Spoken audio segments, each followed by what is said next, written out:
All right. Let's see. I have time, so I'm going to go ahead and get started. First of all, I want to thank Sheriff Leonard for hosting this event, Chesterfield County Sheriff's Office, and hosting our event today. We've had a few challenges this year with regard to meeting venues and how we've conducted those meetings, but I want to thank him and his staff for allowing this venue, and also I want to thank the VSA staff and all the support that we have with regard to having our virtual meeting coincide with this in-person meeting. So with that, I want to welcome everyone to the annual meeting and awards recognition of the Virginia Sheriff's Association. And I'd like to invite Sheriff Robert Moser from Fauquier County to present the invocation. Throughout history, there's been adversity. And in the book of Joshua, chapter 1, verse 9, we're told to be strong and of good courage. In accepting our commission as sheriffs across the Commonwealth of Virginia, those things that good people rely on us for include strength and good courage. And while doing that, to be undismayed. Our physical fitness, our moral fitness. The job cannot be carried out by someone that cannot work through conflict. Our intellectual fitness, understanding of the dangers that we encounter for us and the men and women that work with us in our daily walk. But in Joshua 1:9 we know, for the Lord thy God is with thee wherever you go. Please join me in prayer. Eternal God, who has ordained the laws by which we must live, has not changed your love for all of us. Give us wisdom, courage, and strength to do your will each day. We pray for this in the name of our Lord Jesus Christ. Amen. Amen. Thank you, Sheriff. Before I get started with the business meeting, and as I call you to order, I'll go ahead and just call the meeting to order. First of all, I want to thank you all that are participating virtually today. This meeting is being conducted using the Zoom webinar so that VSA members can participate to whatever extent possible. All virtual attendees can view the presenters, but will be muted and without video to avoid audio interference. If you need to ask a question or make a comment, please type it in the Q&A section located at the bottom of the screen, and the moderators will present your question or comment to the audience. A poll will be available for voting on items that we need to vote on or approval of items as they're needed. So, with that, we call this meeting to order. My name is Tim Carter. I'm the Sheriff of Shenandoah County, the current president of the Virginia Sheriff's Association, and I would like to have an approval of the minutes of the September the 11th, 2019 general membership meeting. I have a motion from Sheriff Milholland. Second. John. Any discussion? All those in favor signify by saying aye. Any opposed? Okay. Next on our agenda is the financial report for the 12-month period ending June 30th, 2020, and I would like that to be presented by Mr. John Jones, our Executive Director. John. Thank you, Sheriff Carter, and good morning, everyone, and thank you all for joining virtually, too. We have a copy of the Statement of Financial Position that's available here in the room, and it is the position of the association for the 12-month period ending June the 30th. And if any of our virtual viewers would like to see this, you certainly will be available, and I would say, too, that it is the audit has taken place, But the report is being prepared, it's not quite ready. The audit's being done by Robinson Farmer Cox. The financial report shows total assets of the Virginia Sheriff's Association of $1,717,771.34. And then if we look at revenue to the association for the 12-month period, it's $1,226,602.22. So that was our revenue, and then we have expenditures for the period of $1,212,626.03. So we operated in the black by $13,976.19. So with this financial report, I want to just say that we were hit pretty hard with COVID because we canceled our spring meeting, which is a VSI meeting, but the exhibitors is a source of revenue for the association, and we lost a lot of that. And so we are still doing pretty well with the budget at the current time because we have revenues or reserves that we can use. And some of the expenses or the revenue that we lost from the conference was offset a little bit because we didn't have the expenses of the conference. Basically, what you pay as sheriffs and members when you come, we put it back into what you get at the conference. So our real revenue there was, the loss was the exhibitors and our sponsors. And I would say we gave the exhibitors an opportunity to just let us keep the money and roll it over. And some of them did that, but they're getting hit just like everyone else, so they couldn't do that entirely. So we did have some losses, but we ended the year in the black, and I'm really proud of that because I wasn't sure it was going to happen as we moved along. And the audit report will be available, and it will be on the next Board of Directors agenda, but it'll be at the office for anyone who wants to see it. So I'll be happy to answer any questions you might have. Need to accept it. All right, thank you, John. I need a motion to accept the financial report. Motion to accept, Sheriff of Norfolk, John. Second. Martinsville seconds that. Any discussion? All those in favor signify by saying aye. Any opposed? Thank you, John. It's passed. Okay. Next we have our nominating committee report from Sheriff Steve Draper of City of Martinsville. Sheriff?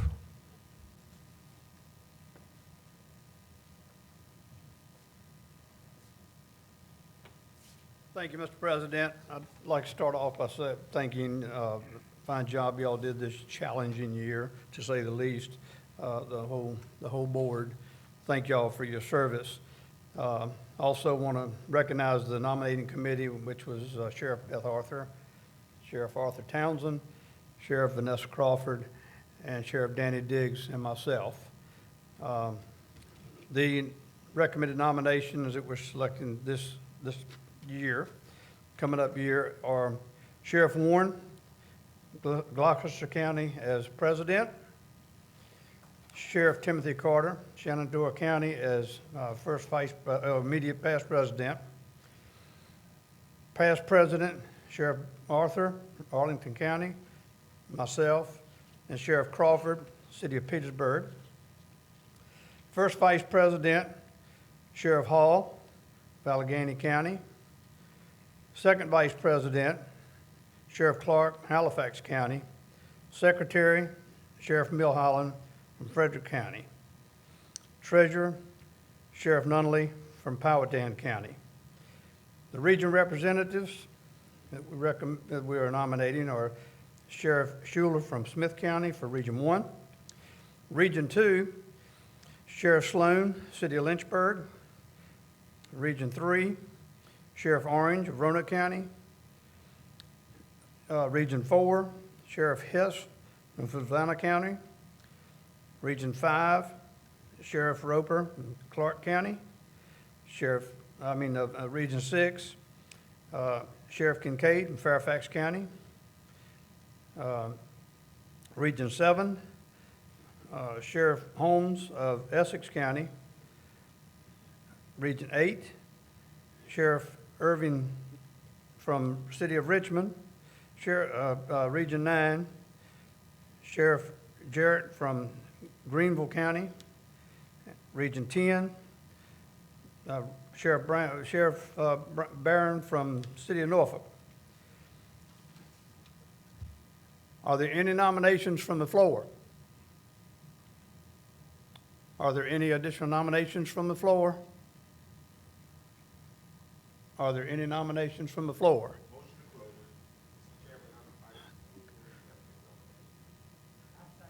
Okay. Got a nomination to I got a motion to close the nominations. Did I have a second for that? Okay. Joe has seconded that. Norfolk. Okay, all in favor, signify by saying aye. Aye. All opposed, same sign. Now, Arthur? Okay. I've got a motion and a second that we accept the nominations as presented for the office for next year, the upcoming year. All in favor, signify by saying aye. Aye. All opposed? So carried. Thank you very much. And I would like to recognize the members of the board that are, or the representatives, regional representatives that are going off after 2-year service. Sheriff B.J. Roberts of Hampton, Sheriff Lawhorn of City of Alexandria, and Sheriff Barrett from Matthews County. Thank you for your service this year.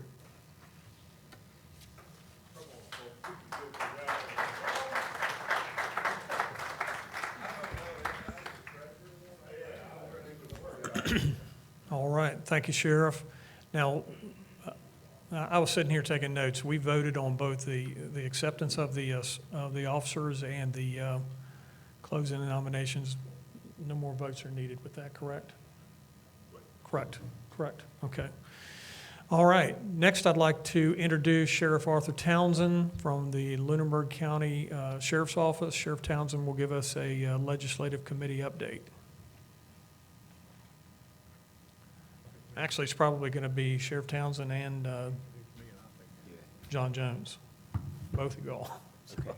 What I think I'll do is appreciate that. Good morning to everyone. Thanks everybody for being here. And because of the pandemic and the way we've operated, John's been in the hot seat pretty much by himself.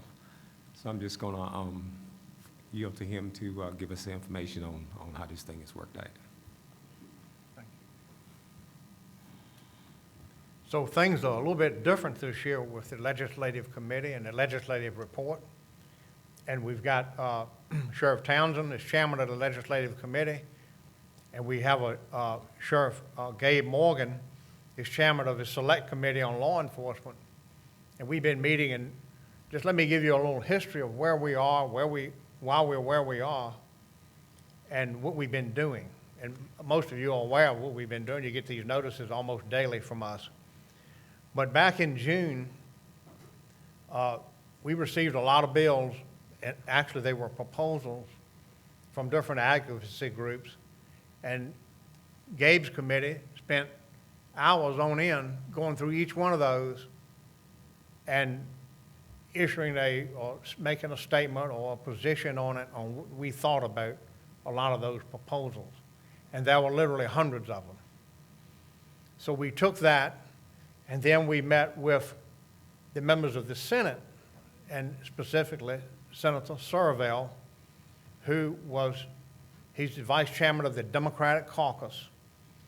And he reached out to the Sheriff's Association, and we worked very well with Senator Survell. And they had all of these bills. There were about 8 or 9 bills relating to everything you can think of. And what he did was to roll them all into one bill.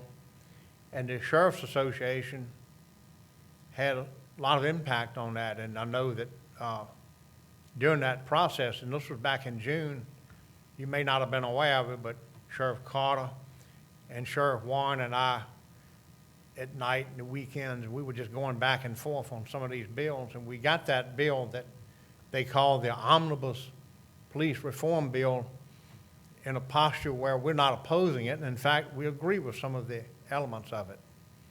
And that's moved forward out of the Senate.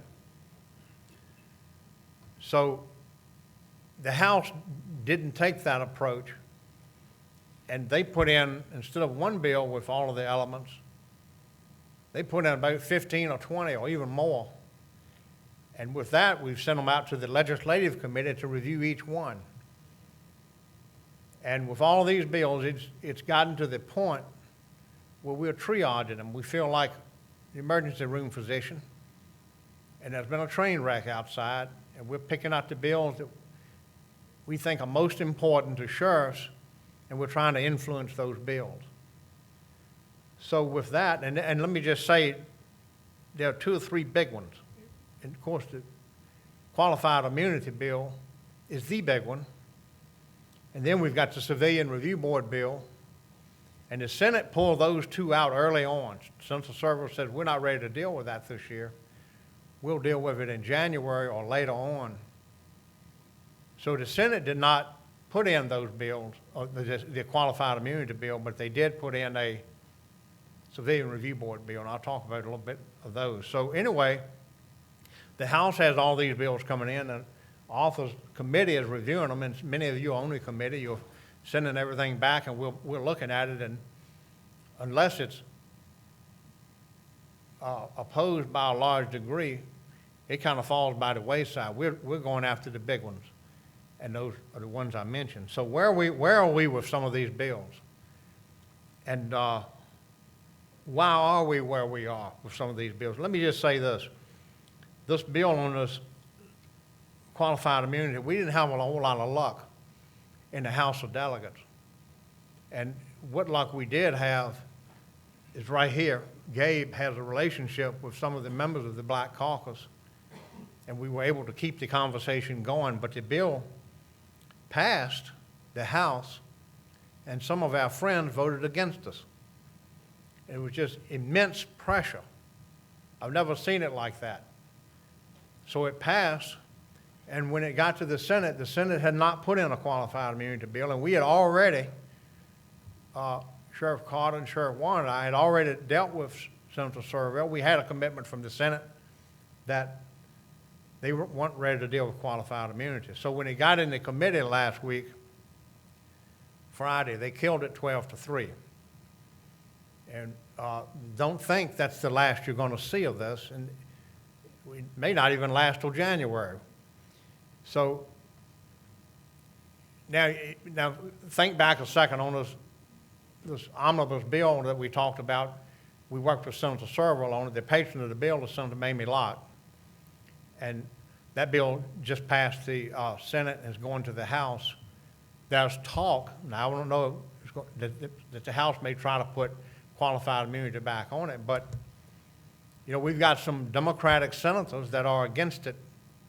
And I feel good about, at this moment, you know, of what happened on qualified immunity. Now, you change the mix and you have the omnibus bill with all the good elements, and everybody in the Senate likes that, and they say, okay. And we were working with the chiefs of police and with the State Police Association, and we were all pretty much together on that bill.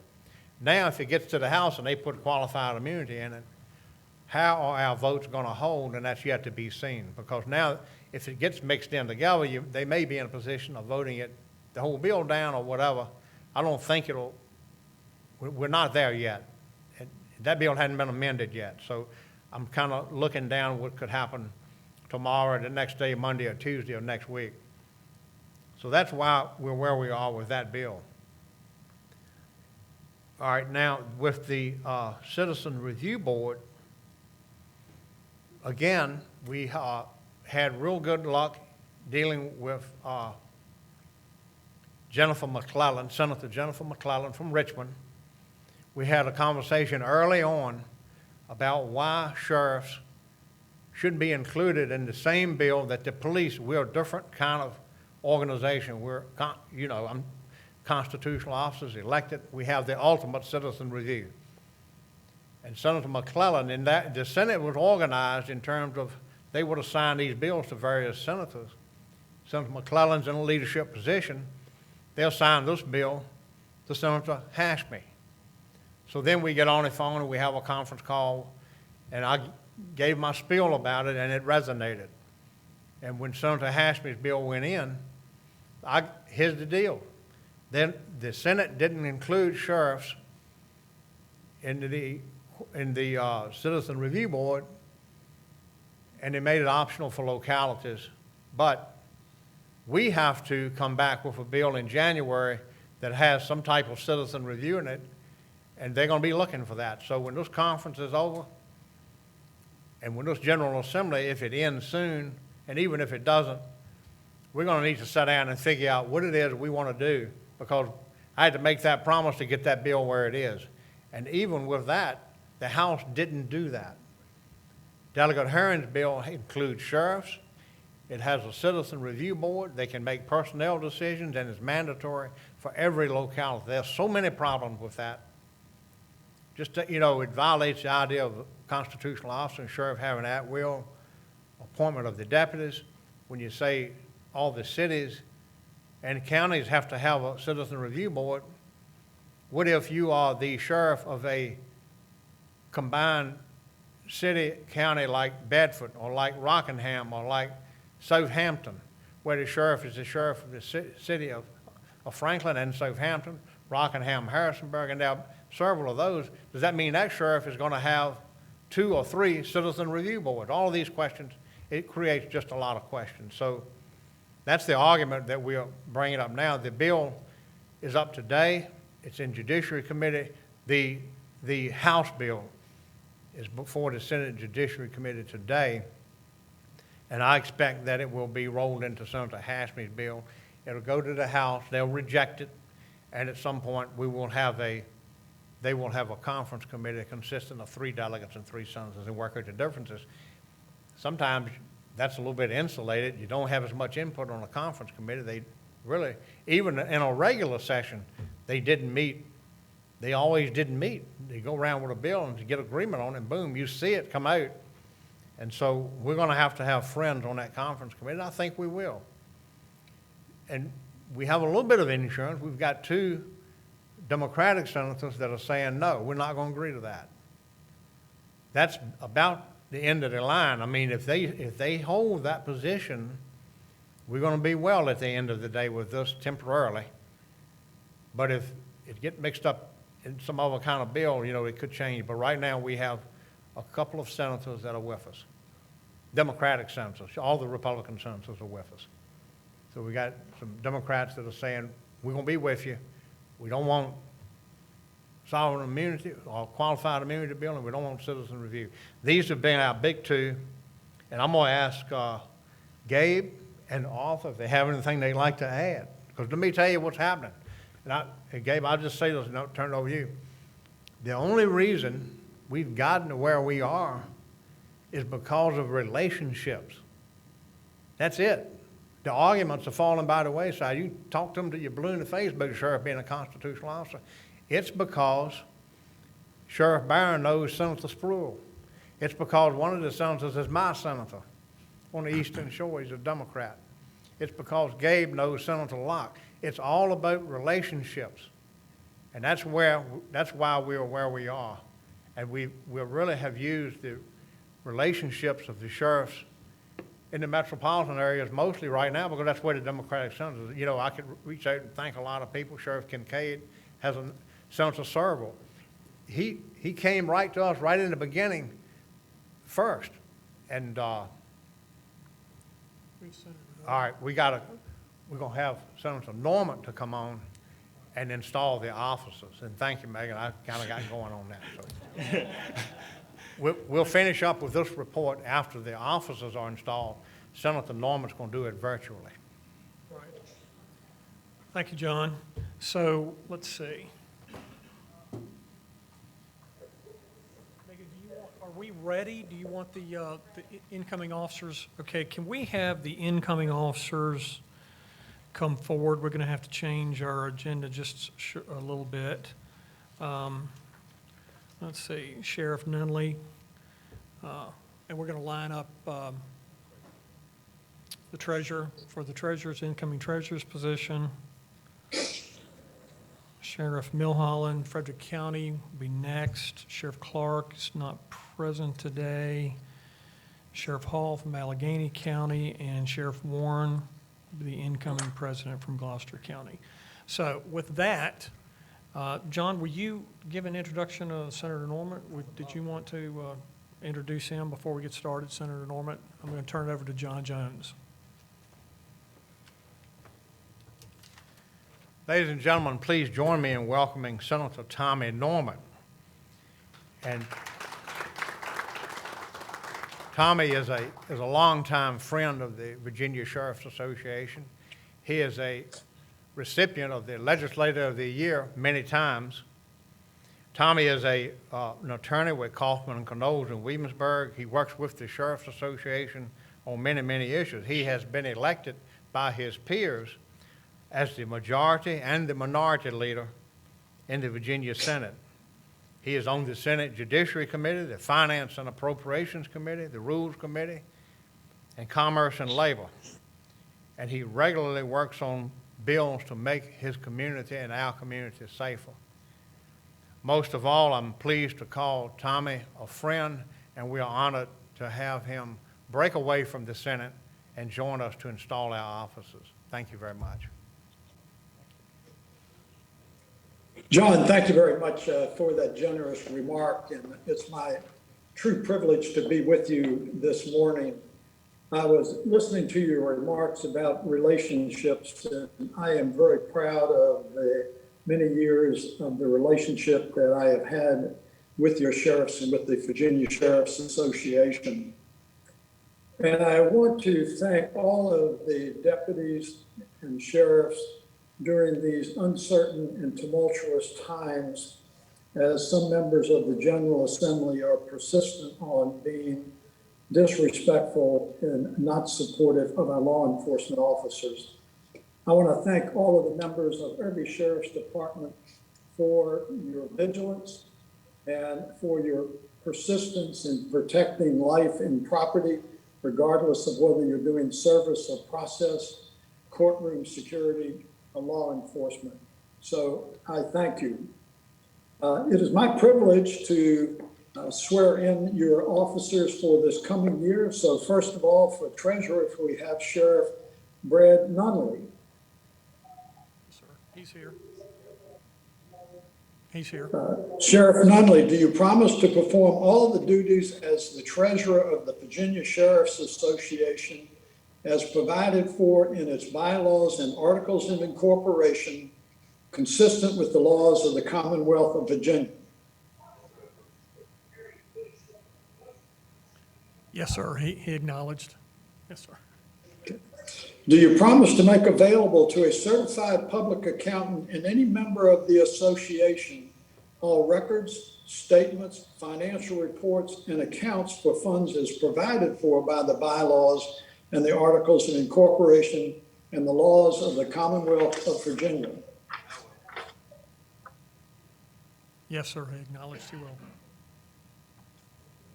Thank you, sir. Next, Sheriff Lenny Milholland, the secretary. Sheriff, do you promise to perform all the duties of the secretary of the Sheriff's Association as provided for by its bylaws and articles in incorporation consistent with the laws of the Commonwealth of Virginia? Yes, sir, I do. I see him nodding his head, so I presume he is saying yes. Yes, sir. Do you further promise to keep an accurate record of all of the meetings of the board of directors and membership of the association, and to perform other duties as may be required as secretary of the Virginia Sheriff's Association? Yes, sir, I do. Yes, he is acknowledged. Thank you, Sheriff. Next, second vice president, which is Sheriff Fred S. Clark. He is unable to be with us today. However, Sheriff Clark has promised to exercise and perform all of the duties and powers as set forth in the bylaws and the articles of incorporation consistent with the laws of the Commonwealth of Virginia as second vice president. Sheriff Clark has further promised to act on behalf of the first vice president of the Virginia Sheriff's Association during his absence or inability to perform his duties, and we look forward to Sheriff Clark serving as the second vice president of the Virginia Sheriff's Association. I just referenced, well, there he is. What a lovely picture of Sheriff Clark there. I just mentioned the first vice president, and Sheriff Kevin W. Hall is going to be the first vice president. Sheriff Hall, do you promise to exercise and perform all of the duties and powers as set forth in the bylaws or articles of incorporation consistent with the laws of the Commonwealth of Virginia? Yes, sir, I do. Yes, sir, he does. Sheriff Hall, do you further promise to act on behalf of the president of the Virginia Sheriff's Association during his absence or inability to perform his duties? Yes, sir, I do. Yes, sir, acknowledged. Thank you, Sheriff. Next, the president. The sheriff who is going to assume the responsibilities and the honor of being your sheriff is Sheriff Darrell W. Warren Jr., who is from Gloucester and a very dear friend of mine. Sheriff Warren, you promise to uphold and abide by the bylaws and articles of incorporation of the Virginia Sheriff's Association and to perform the functions incumbent upon you as president of this association. Yes, sir, he acknowledged. Sheriff Warren, do you agree to preside at all meetings of the Board of Directors and membership, call regular and special meetings of the Board of Directors, and carry out the policies of the membership and the Board of Directors of the Virginia Sheriff's Association? Yes, acknowledged. Sheriff Warren, do you further promise to perform all functions incident to the position of president of the Virginia Sheriff's Association and which are required by the bylaws of the Virginia Sheriff's Association, consistent with the laws of the Commonwealth of Virginia? Yes, sir, he acknowledged. Then with your spoken promise, I hereby install each of you to your respective offices of treasurer, secretary, second vice president, first vice president, and president of the Virginia Sheriff's Association. I congratulate each and every one of you, and God bless you, and be safe in the execution of the responsibilities that you have, which many of us in the Commonwealth of Virginia appreciate and value every day. God bless. Thank you.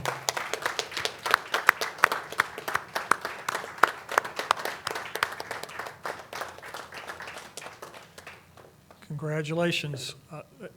He's no longer with us, Senator Norman? Okay. I didn't know if he had any remarks, anything he wanted to say before leaving us. Senator, this Sheriff Carter, if there's anything you'd like to say before you leave us regarding the legislative session, certainly you have a couple minutes. Sheriff, the only thing I can say is I am about 30 feet from the improvised floor of the Senate.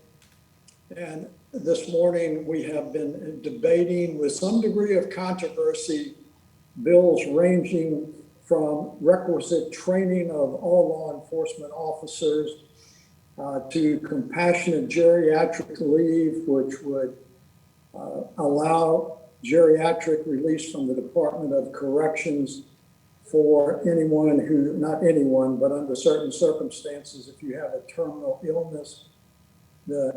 It excludes anyone who's convicted of a Class 1 or Class 2 felony, but it does not exclude such convicted individuals as pedophiles and some other very horrible criminals. This continues to be a very vigorous debate on all the law enforcement I did hear my good friend and my respected executive director of the Sheriff's Association make reference to the qualified immunity. Blessedly, after some vigorous debate and bipartisan support, we were able to defeat that measure on the floor of the Senate. However, I would say I would not be surprised to see that issue come back with an amendment on a Senate bill from the House of Delegates. So I say that only in the perspective is for each and every member of your organization, while it may not directly impact you as much as some others, to be vigilant on this. This is a very insidious bill that is disrespectful to law enforcement. So with that, I will go back and cast my modest vote, but thank you all for what you do, and thank you for the true privilege of being with you this morning. Yes, sir. Thank you so much. All right, let's see. We'll go back to, we were at legislative committee update. Do you want to finish that, or, okay, I'll turn that back over to John Jones. We've got a lot of bills that the legislative committee has received and voted on. We've had some influence on some of the bills, especially in the Senate. Give you another example was the purchase of military gear on the 1033 program. We worked right through the Senate. If we don't purchase weaponized vehicles, we're fine. We don't do that anyway. When it came up in the House bill says you can buy cannons, and it says you can't buy multi-wheel vehicles. Think about that, a multi-wheel vehicle. So I made the presentation to the Courts of Justice Committee. They heard it. One of the Democrats called and said, I think I'll try an amendment to fix it. One of the Republicans called and said, I think I'm gonna try an amendment tomorrow. No, it just came on out where you can buy a unicycle. Now, the Senate didn't do that. They listened to us, and those bills, actually that one's coming up in a little while, maybe coming up now. So I'm hoping that the Senate will prevail on some of these issues. So with that, we could talk about a lot of the others. We've touched on the main ones. I'll ask Gabe and Arthur to please come up and add anything that I haven't covered. I'm not going to belabor this. We had an uphill fight this year. John said it best. It came down to relationships. The qualified immunity, we thought we had that one in the House. And right after we thought we had the votes in the House, the incident in New York came to light. And all of a sudden, people caved. There was immense pressure on folks that didn't want to support the bill. And when that incident occurred in New York, the latest incident, the folks basically gave in. I will tell you that we've had incidents in Virginia, but we've not had the incidents that you've seen throughout the country. And there's a lot of reactions to what happens nationally. And I can't impress upon you enough how much you holding the elected officials from your area accountable. Folks, we've always said it. The sheriff is a 500-pound gorilla, but you have to exercise that right. We went into this session, besides what was going on nationally, we went into this session at a deficit because of how some of us reacted to the gun measures. Some people went over the top. And as an association, we said, look, we understand you have to do certain things in your particular community to secure your vote, but don't do anything that's gonna hurt the overall association. And there's some folks that, went over the top, and folks in the legislature, they felt that, we purposely went against them, real bad. So we came in at a deficit, whether right or wrong, doesn't matter. And one of the things that I want to reiterate is, you're a political animal. And we gotta understand politics. We can't rely on any one side because it changes back and forth. And as an association, we have to think collectively. Now, when the select committee met, you know, our president was on the call. We went back and forth, and there were things that the urban sheriffs were supportive of that the rural sheriff weren't. And you know, the urban sheriffs came around and said, hey, you know what? We get it. We understand you need that. We can support that. And it's a give and take. It's so important. John will tell you, 9, 10 o'clock at night, calling delegates, going back and forth. Joe Barrett, he thought I stopped answering his phone calls because he was beating me up so bad. Okay. But, you know, it was a full court press. And a lot of folks in this room, things would be a lot worse today if not for the collective effort. And, you know, a lot of people, well, I shouldn't say a lot, there has been a group of folks that have gone after John for not doing X or Y or Z, but I'm gonna tell you something. The one thing that John has been able to do is to keep us engaged. He was able, that's right, come on.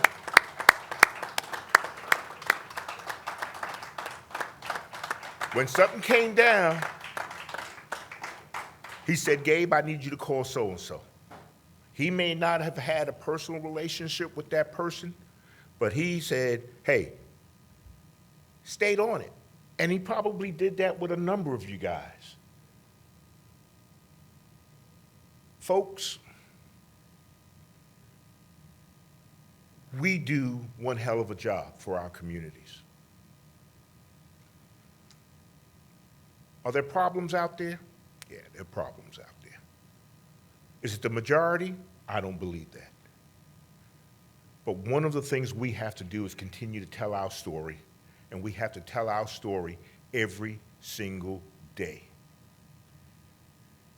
What we need right now,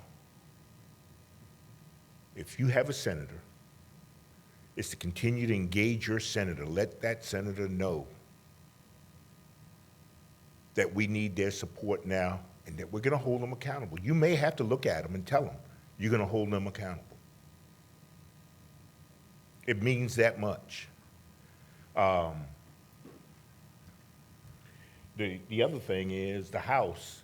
We still have friends in the House, but there are a lot of folks in the House that really don't trust us right now because of how we handle the gun bill.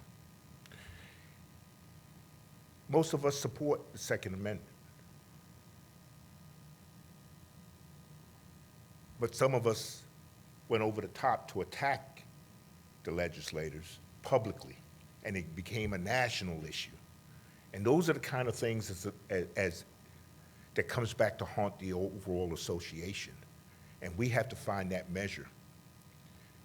We also have another group out there that's really not helping us.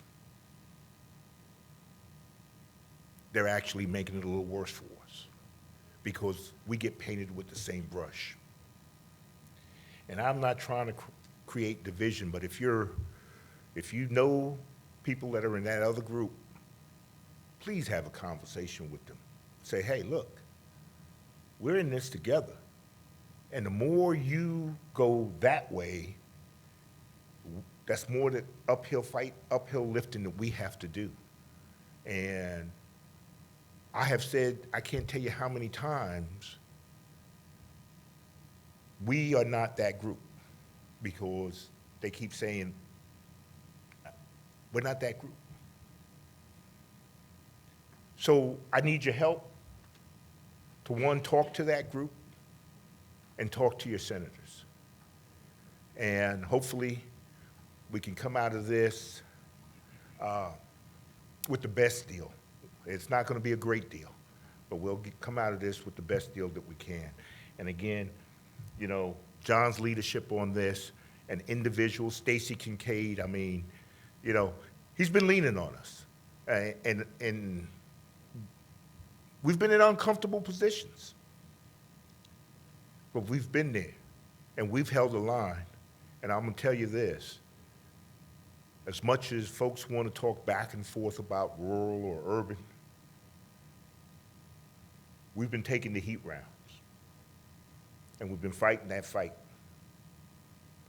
And I just hope that everyone understand we're supporting, but it's a collective effort. We all have to do our share. We all have to carry the water, and John can't take all the heat and carry all the water on this. So I'll answer any questions that you may have specific about a bill, how some of the negotiation went. I'm not gonna call names of legislators, because whether they supported us this go-round or not, we're gonna need them again. And there's one thing that you'll learn politically is do not make permanent political enemies. You need them all at one point or another. Any questions I can answer for you? And again, I just thank Tim for trusting us to take a stab at this and do the best we can with it.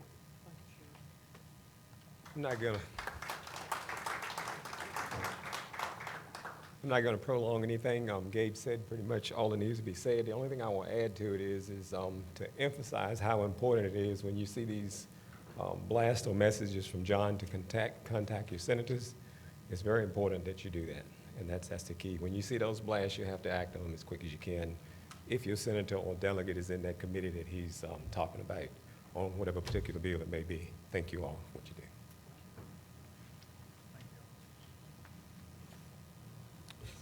Thank you, Gabe. Thank you, Arthur. The next on our agenda is the Virginia Sheriff's Association Select Committee on Law Enforcement Reform. So that took care of that report then. Any report from Bylaws Committee?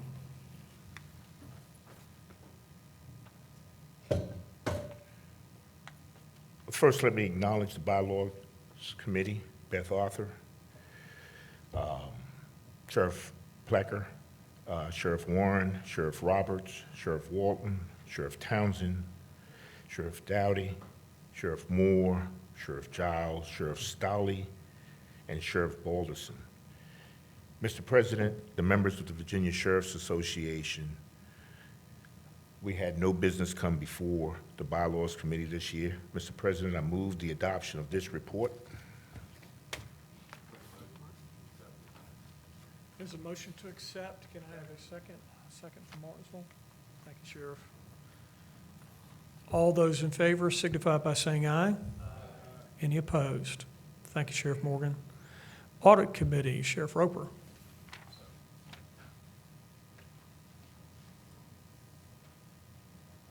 Thank you, Mr. President.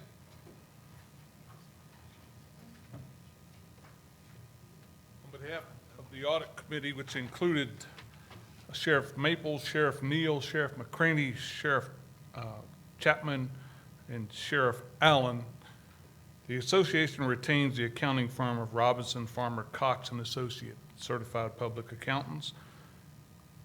And they audit the books of the Virginia Sheriff's Association to include all transactions, financial balances, and to report its findings to the Audit Committee and the Board of Directors for the fiscal year ending June 30th, 2020. As John said, that audit took place in August of this year, August 26th and 27th. They haven't completed that audit yet, but when it is completed, it'll be furnished to the Board of Directors. I'll answer any questions that anybody may have for that.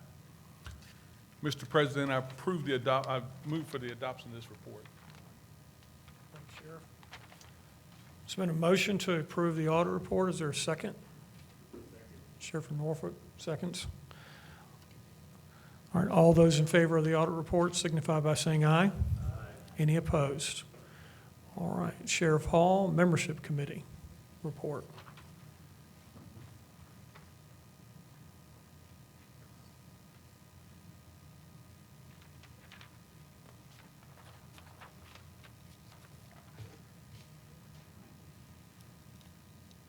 Sheriff Hall, I'm doing this report for my friend who's Sheriff Clark, who couldn't be with us today, but I've been on this committee 13 years that I've been sheriff, so been there forever, it seems like. But also like to thank all the other members of this committee, Sheriff Walker, Sheriff Leonard, Mondul, Warren, Amos, Allen, Irvin, and Harris. Mr. President and members of the association, I am honored to present the membership committee report on behalf of Sheriff Fred Clark. I am pleased to report that through the efforts of the membership committee, the awarding of the 100% membership pins, and the encouragement of sheriffs to become 100% members of the association, we have been able to maintain our membership numbers. Currently, we have a membership of 8,500 plus deputy sheriffs and sheriff's office staff.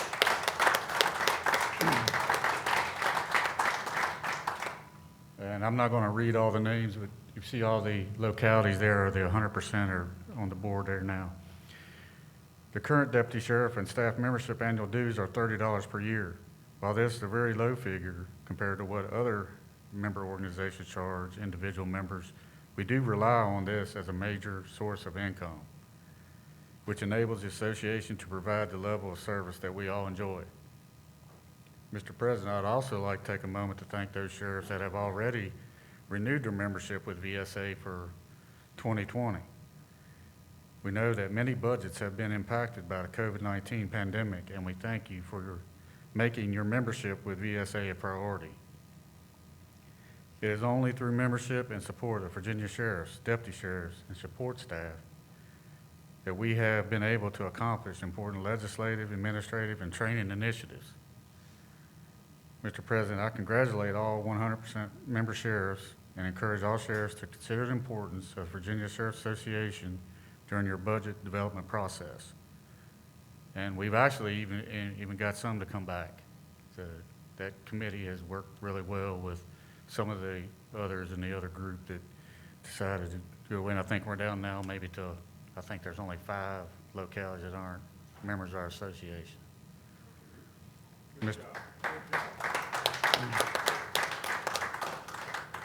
Mr. President, I move the adoption of this report. Okay, we have a Petersburg Sheriff seconds. We have a motion and a second. All those in favor of the membership committee's report signify by saying aye. Aye. Any opposed? Next, John, is the annual report and work plan. I'd like to turn it over to John Jones. Thank you, Tim. Mr. President and members of the Virginia Sheriff's Association, I am pleased to present this report as a part of this annual meeting. The annual budget and work plan are adopted by the Board of Directors of the Virginia Sheriff's Association and provide a basis for the association's office, operations, and management. The expenditure of funds is pursuant to activities approved by your board as provided in the bylaws. Funds are dispersed by something called bills.com, an automated accounts payable processing system which has simplified the process and made it more secure and more efficient and more accountable. Checks are approved by any 2 of the following: the president, the treasurer, the executive director, or the deputy director. However, each check is approved by the treasurer or president unless otherwise authorized.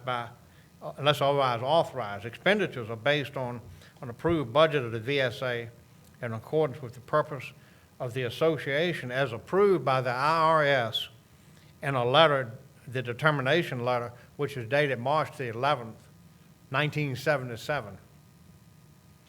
Travel expenses are for meetings of the board of directors, officers, and staff while on association business. No expenses are paid for spouse, families, or friends, or anybody unless of staff or members. So we only pay for our members. Staff time and other expenses incurred by the VSI are paid to the association as provided by a contract approved by the VSA board and by the VSI board. The staff keeps timesheets and they're maintained and submitted to the VSI for reimbursement monthly.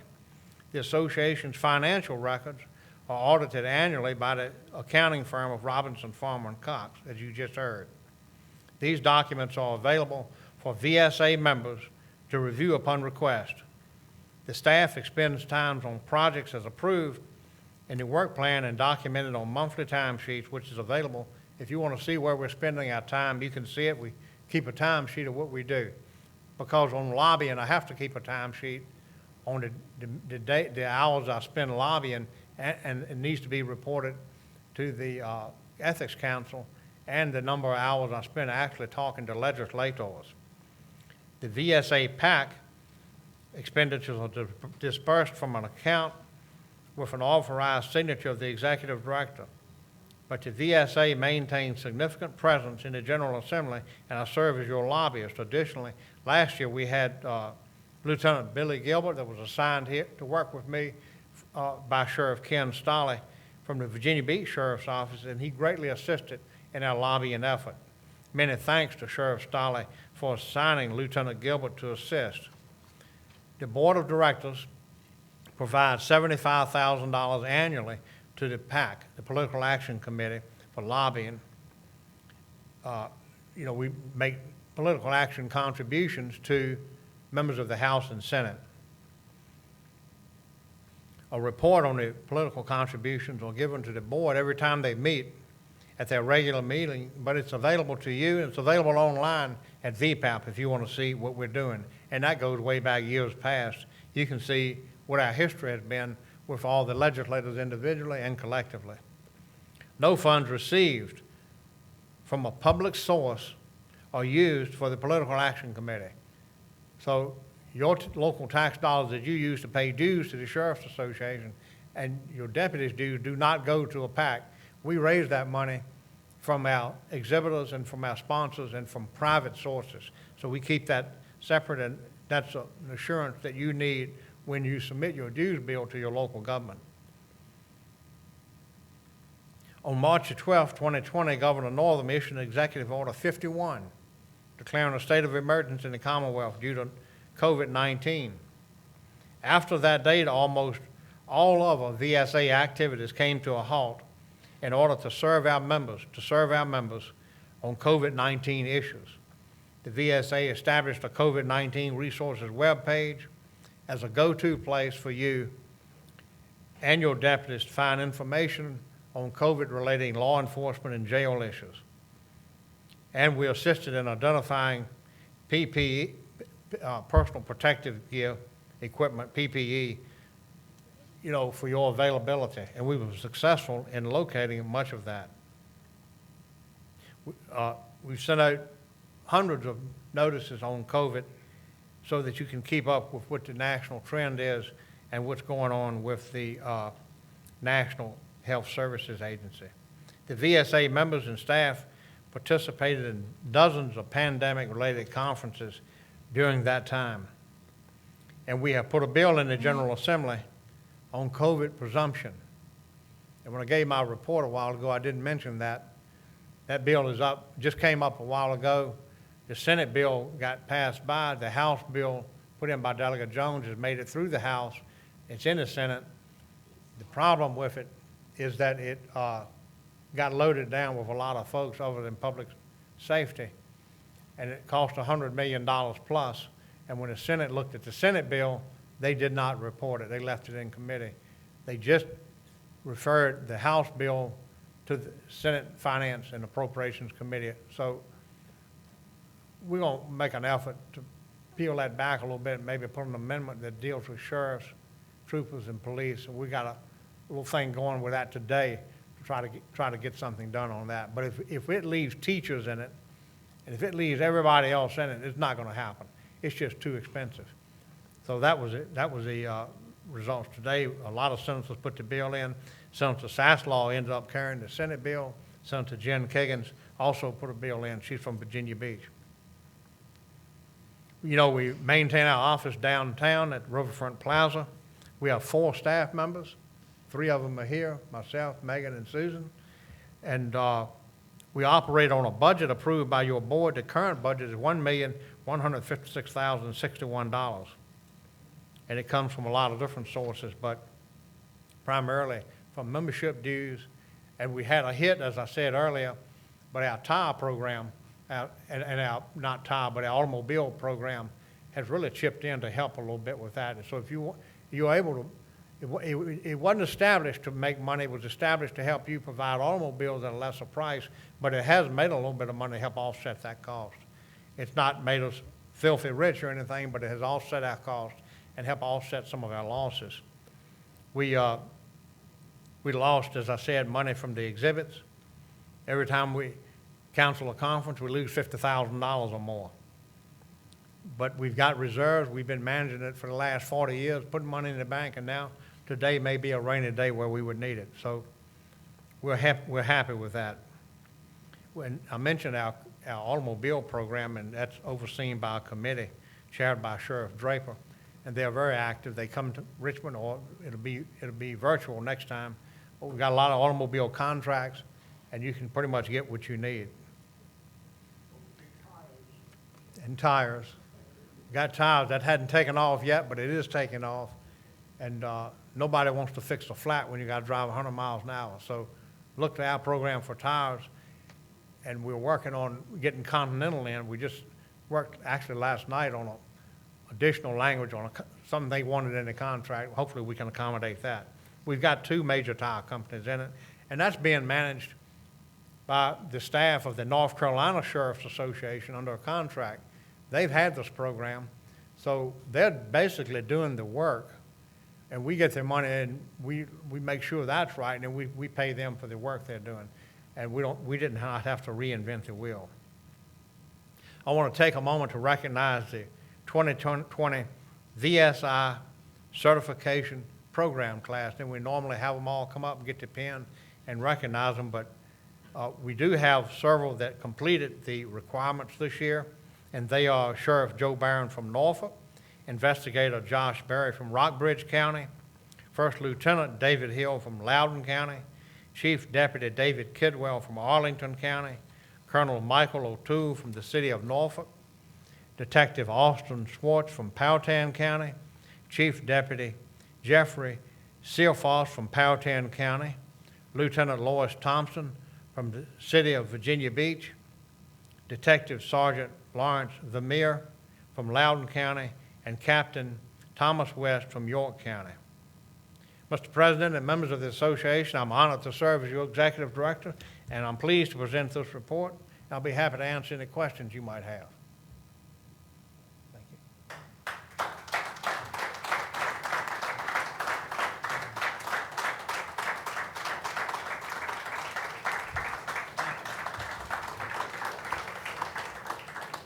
Thank you, John. Now, for the purposes of our business meeting, that will conclude our business meeting. It'll be concluded. However, we have presentations, the Valor presentation, the Deputy Sheriff of the Year, and the Dispatcher of the Year award that we are going to do those presentations now. So that'll all, you've got the program set to go on those. I don't have to do anything more than that. Oh, I'm sorry. Okay. All right. Sorry. Yeah, it is. Yeah, this COVID thing is really, everything's different. All right. For the Valor Award, the Valor Award is presented to Lieutenant Kent Mullen and Deputy Sheriff Matt Keeley of Hanover County. Hello, I'm David Vermeer with the Hanover County Sheriff's Office. On behalf of Sheriff David R. Hines and all the members of the Hanover County Sheriff's Office, I'd like to take this opportunity to recognize Lieutenant Kent Mullen and Deputy Matthew Keeley for receiving the Virginia Sheriff's Association Valor Award. On December 25, 2019, Lieutenant Kent Mullen and Deputy Matthew Keeley responded to a residence for a barricaded person with a handgun. Additionally, it was reported that family members were inside the residence with the gunman. As they were responding, the caller indicated to the deputies the suspect was threatening to use the firearm and law enforcement response was urgently needed. Upon their arrival, Mullen and Keeley briefly spoke with the person who had been inside the residence. The individual advised there was arguing going on inside the residence and what he believed to be a sound of a firearm being loaded by the suspect. At that time, Deputy Keeley observed the windows in the residence move as there was a commotion inside. Lieutenant Mullen and Deputy Keeley approached the front porch of the house and immediately could hear yelling inside the residence. Deputy Keeley knocked on the front door announcing sheriff's office. An individual inside opened the door. At nearly the same moment, both officers heard a sound of a gunshot within the residence. The officers made entry into the structure and encountered multiple people. One person screamed and dropped to the floor. As the scene became quickly chaotic and unsure of where the threat was coming from, Lieutenant Mullen attempted to pull the person out of the door, but he was unsuccessful. Deputy Keeley recognized the shot occurred in the second floor and bypassed the two people downstairs and went upstairs to confront the threat, quickly followed by Lieutenant Mullen. Once Deputy Keeley made it to the top of the stairs, he could observe a male lying on the floor face down in the hallway. In this rapidly evolving incident, Keeley and Mullen were unsure if this was a suicide or a homicide. The male's hands were tucked underneath him and the firearm was not visible. As they approached the male, he did not move and there was a large amount of blood on the floor by his head. As they moved closer, they could see he was moving and he was breathing. While providing aid and calling for rescue, Deputy Keeley was able to observe the pistol underneath the suspect, which was recovered as evidence. As additional units arrived, Lieutenant Mullen began directing them to search for any other danger or if there were more injured people. These fine officers were the first on scene, quickly assessed the situation, and entered the residence to address the threat before backup could arrive. While it was ultimately discovered that the suspect shot himself, Deputy Keeley and Lieutenant Mullen did not initially know where the shooter was located or if anyone was already shot. Knowing that the safety of the family was at risk, they entered the residence without regard of their personal safety to engage a potential shooter and to protect the family. These two officers performed this act bravely and selflessly by placing themselves at serious risk of physical injury or death. These officers ensured the safety of the family, made the scene secure by detaining the suspect, secured the firearm, rendered aid to the suspect until fire EMS arrived on scene. It is our honor and our privilege to present Deputy Matthew Keeley and Lieutenant Kent Mullen the 2020 Virginia Sheriff's Association Deputy Sheriff's Valor Award.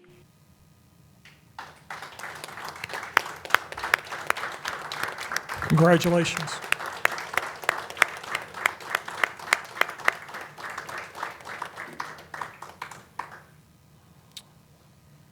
Next, we have the presentation of the 2020 Deputy Sheriff of the Year Award, Senior Detective Jason Clark of the Fauquier County Sheriff's Office. Good afternoon. My name is Mike Zietz. I'm the commander of the Criminal Investigations Division at the Fauquier County Sheriff's Office. It was my privilege and honor to nominate Senior Detective Jason Clark for the Virginia Sheriff's Association 2020 Deputy of the Year Award. Detective Clark was the lead investigator that uncovered a multi-million-dollar drug manufacturing and distribution enterprise whose effects were felt across the country. Through his investigative technique, strategies, and partnerships with federal agencies, Detective Clark brought those responsible to justice and seized several hundred kilos of illegal substances and more than $1 million in proceeds from the distribution of these deadly drugs. The successful outcome of this investigation is directly attributed to the unselfish, hard-working efforts of Detective Clark. His ability to recognize and utilize other violations of law in order to disrupt a major criminal enterprise is the type of activity worthy of such a prestigious recognition by his peers at the Virginia Sheriff's Association. Of the Executive Director, John Jones, with the Virginia Sheriff's Association. Of course, this COVID-19 is throwing things out of skew.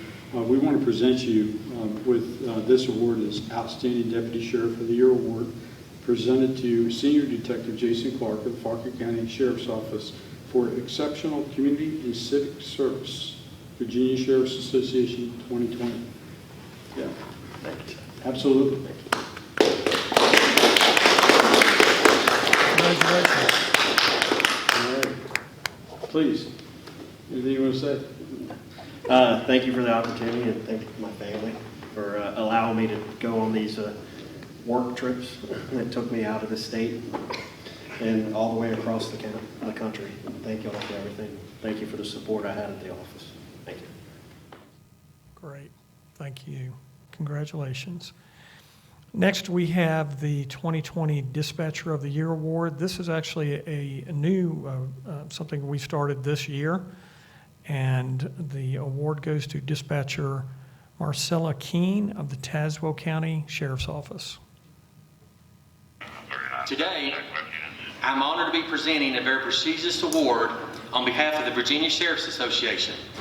And this year, the awards committee added a new category to their awards. They have their Valor Award, Deputy of the Year, but then this year they added on and they did a Dispatcher of the Year. And they took nominations in from around the state of Virginia to look through. And so this year, they have awarded their first Dispatcher of the Year award. And I'll tell you why that this person got awarded, but if I could have Marcella Keene come right up here with me.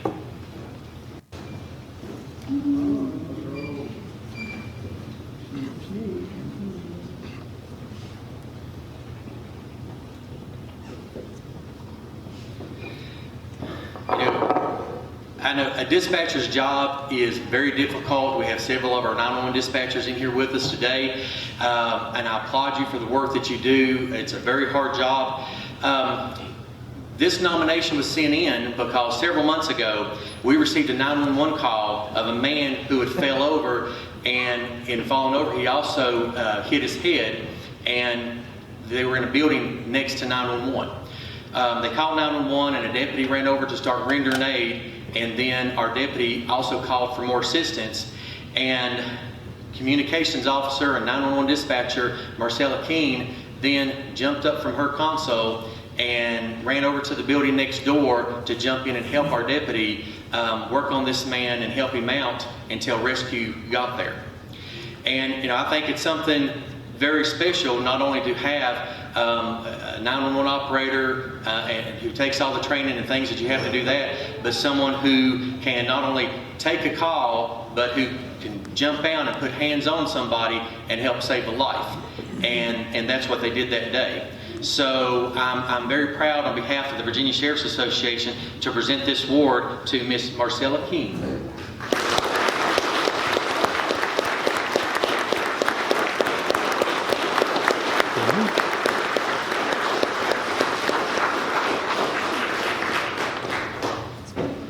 And it says, Outstanding Dispatcher of the Year, presented to Dispatcher Marcella Keene, the Tazewell County, for exceptional community and civic service from the Virginia Sheriff's Association 2020. Congratulations.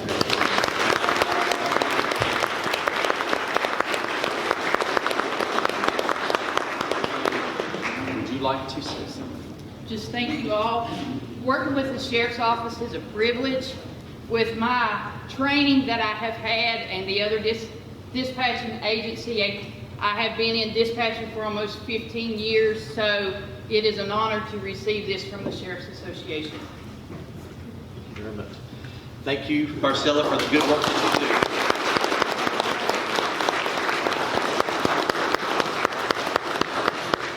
And I want to thank the Virginia Sheriff's Association for adding this category, this very important category, on to the awards committee. And thank you for looking over the applicants and seeing the hard work that Dispatcher Keene does for us. Thank you very much. All right, thank you. Congratulations to all our award winners. Your dedication and professionalism are truly outstanding, and we're proud to have all of you as our colleagues. Next, I'd like to invite Karen Ballingy up to the podium. And I would like to mention that the recipient of the Virginia Sheriff's Association Dispatcher of the Year Award will be receiving a $500 gift card from the Virginia Sheriff's Association. Karen is here with her team from Southern Police Equipment. She's been extremely supportive of the Virginia Sheriff's Association. Every year, Southern Police Equipment graciously sponsors the special presentation of our Valor winners and Deputy Sheriff of the Year, in addition to several other events throughout the year. With the cancellation of our conferences this year, Southern Police Equipment donated their fall conference sponsorships to the Virginia Sheriff's Association. Karen, thank you for your continued support and partnership with the Virginia Sheriff's Association. We appreciate it.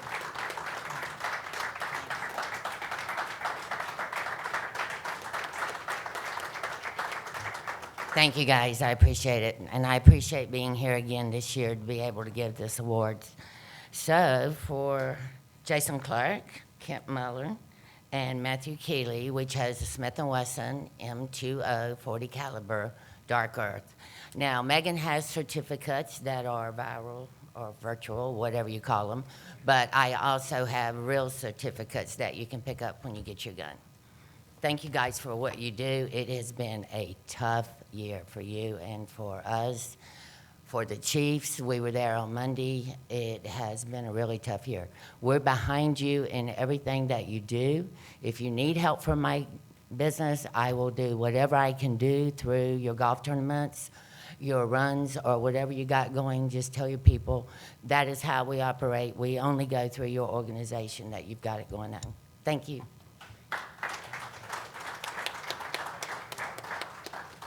Thank you, Karen. Let's see, we'll recognize Sheriff Darrell Warren from Gloucester County. Sheriff.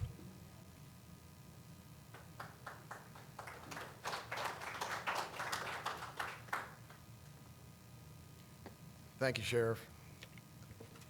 Just want to say, I think we all recognize it's been a difficult year. COVID, 2 canceled conferences, Second Amendment, police reform, et cetera, we've had it all. But just want you to know that your efforts didn't go unnoticed. The passage of Senate Bill 149, which allows our localities to now essentially double our courthouse security fees, was a huge win for us, and we appreciate it. I know that in my locality alone, the increase in revenue will pay for an additional patrol car each year. I know it affects others differently, but we definitely appreciate it. And I know when you took office that you probably didn't realize that you were not only going to have 1 legislative session that you would have to lead us through, but 2. So we appreciate your leadership, and on behalf of the Virginia Sheriff's Association, I would like to present you with a token of our appreciation for your efforts and your leadership.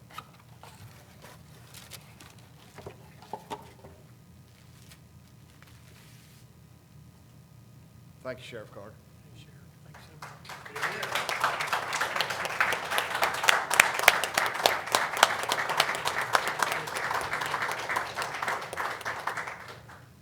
You know, yeah, if you'd asked me a year ago, I thought Steve had a rough year when we had to cancel that conference because of the hurricane. I didn't know what was coming, did I, John? You know, I wrote a few notes down. I do want to take just a minute, just a moment. I want to thank the Virginia Sheriff's Association membership. I want to thank the people of Shenandoah County for giving me the opportunity to serve as their sheriff. I want to thank my family for their continued support. John, I want to thank you personally, your staff, Megan, Susan, Katie, for all of their hard work this past year. It's been a very challenging year. Support of me and support that they give to the Virginia Sheriffs. Yeah, first we started with Second Amendment, 2A, COVID, and now police reform. I never thought in 100 years this year would be like this. I will say one thing though, guys, a couple of points I want to make. I was at a press conference with the Virginia Chiefs of Police and John a few days ago, and reporters were asking the Chiefs of Police, why would anyone want to get into this profession with all that's going on right now? Why would they want to be in law enforcement? Of course, John at the time didn't want me to speak too much there, so didn't want to damage any of the things we've been doing with legislators. So I didn't get back up to the podium, John. But I did want to, it came to mind when I was standing there listening to people talk about that. I think people want to get in this profession because they love other people. I think they love their families. I think they love their communities. They want to serve in those communities, and they want to do the right thing in their communities. And I don't think that's going to pass, regardless of the politics. Sheriff's deputies, just like anyone else, their sons, their daughters, their husbands, their wives, their brothers, their sisters, and they do care. I personally believe that law enforcement is under siege in this country. If you haven't been watching the national news, you've been missing out, but I do believe that. I also believe that the office of sheriff is under siege. And I think that we all need to recognize that as we move forward. There's no doubt in my mind that people make mistakes. Law enforcement officers make mistakes, deputy sheriffs make mistakes, but they also have to perform in some of the most extreme conditions that you can imagine. And they make decisions, life and death decisions, in a matter of a second. So yes, I do think that they can make a mistake, but I also think that they should be allowed due process just like we allow due process for everyone else.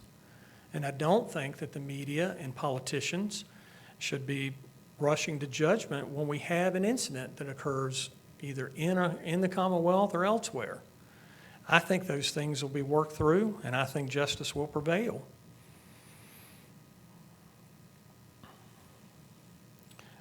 I would also like to say one of the things that I did learn when John talked about relationships is an observation that I made.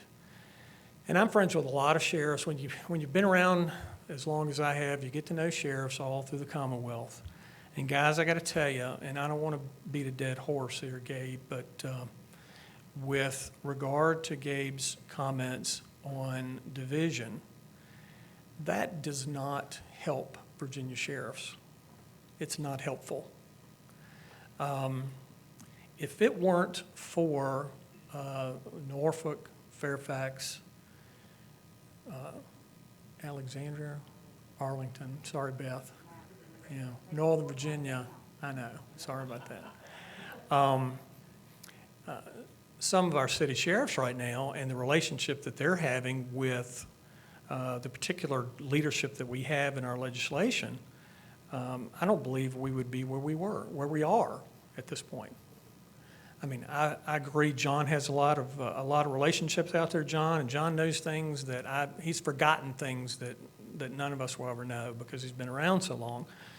But having those relationships also with those particular sheriffs in those communities has been extremely helpful to law enforcement, not just Virginia Sheriff's Association or Virginia sheriffs and their deputies, but law enforcement in general, because of what those sheriffs have been able to do this year.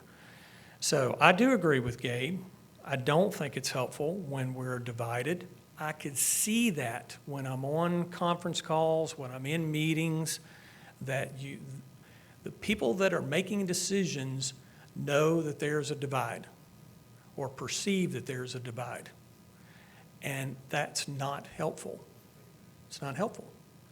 So I get it. We all have priorities. We all have things that we want to accomplish. We're not always going to agree. We're not always going to get the things that we want. We're not going to always get the things we ask for. But in my mind, what we should be doing is we should be looking out for our communities and for the people that we serve, and making sure that public safety is it's strong, it's robust, and it's in the best interest of the public. And that's what we're trying to do, at least what I'm trying to do, and what I think the majority of people are trying to do. So with that, one last thing. There are elements out there that do not want local control of law enforcement. You get on these calls, you get in these conversations, and you hear this. And our association needs to be mindful of that. That's out there. You need to be mindful of that. And by us being divided, we allow that to come in, and it does divide us, and I think it can permeate and take over. But we need to be vigilant, and I think we need to work together. Again, it's truly been, I can't thank you enough for giving me this opportunity to be in this position. I think the world of the sheriffs that I've known throughout my life, those that I know now and those that I've yet to meet. But thank you so much, and thank everyone for your support. Darryl, I wish you the best of luck, and you and the administration. Thank you.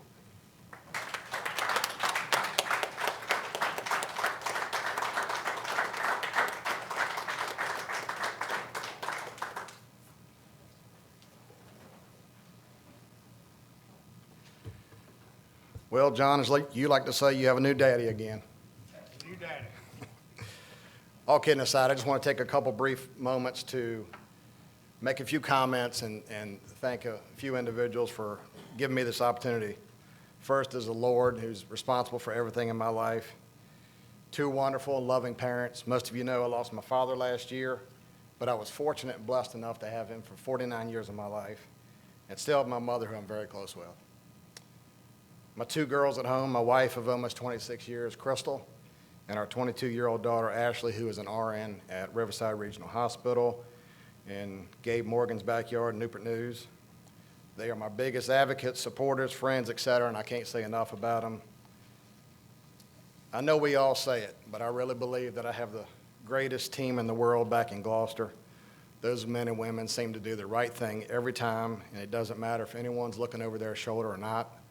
They epitomize professionalism and integrity, and I'm very grateful for all of them and what they do for the community I live in. I also need to thank two sheriffs. The late sheriff and past president of this great association, Robin P. Stanaway, for giving me a chance 29 years ago, and your Poquoson Sheriff, Danny Diggs, who served as a great mentor for me when I took office in 2012. Hopefully Sheriff Diggs is still listening, because he actually sat on my interview panel when I was hired in Gloucester 29 years ago, and he frequently reminds me of how poorly I did on that interview back then. But Sheriff Diggs, clearly it's time for you to acknowledge that you made a smart recommendation for me to be hired. And lastly, I appreciate the great sheriffs in this association for allowing me the opportunity to serve as your president. I won't take your trust and faith in me for granted, and I will work hard to represent us well. As we head into what could possibly be our most difficult legislative session ever, we need to have a consistent message. I realize that what Sheriff Morgan has going on in Newport News is probably different than what Sheriff Clark deals with in Halifax. And what Sheriff Arthur has in Arlington is probably different than what Sheriff Barrett deals with in Matthews. And what Sheriff Townsend deals with in Lunenburg is probably vastly different than what Sheriff Barron deals with in Norfolk. But at the end of the day, it should not matter, because we are all Virginia sheriffs.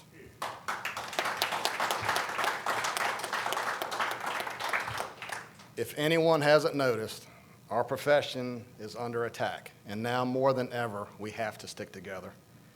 John, I look forward to working closely with you and the rest of your team at the office to get through the incredible challenges that we are facing together.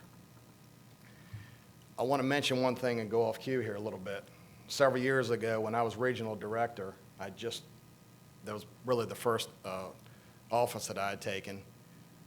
Sheriff Arthur mentioned to me, she said, "Darrell, I'm going to give you a warning. Once John gets his claws on you, he's never going to let you go." And you know, that's true. And I mentioned this to John and Megan yesterday, but it's true for a reason, because John knows who he can count on. And I think all of us recognize the fact that all the committees and board memberships, you look around the room and it's always the same people, it's always the same few. So I would just say this, please don't complain unless you're willing to get involved. Get involved. We need everyone on this team, and we need to stick together. I look forward to working with each of you as your president, and again, I appreciate the opportunity, and I will make myself available to you during my term as president. Thank you.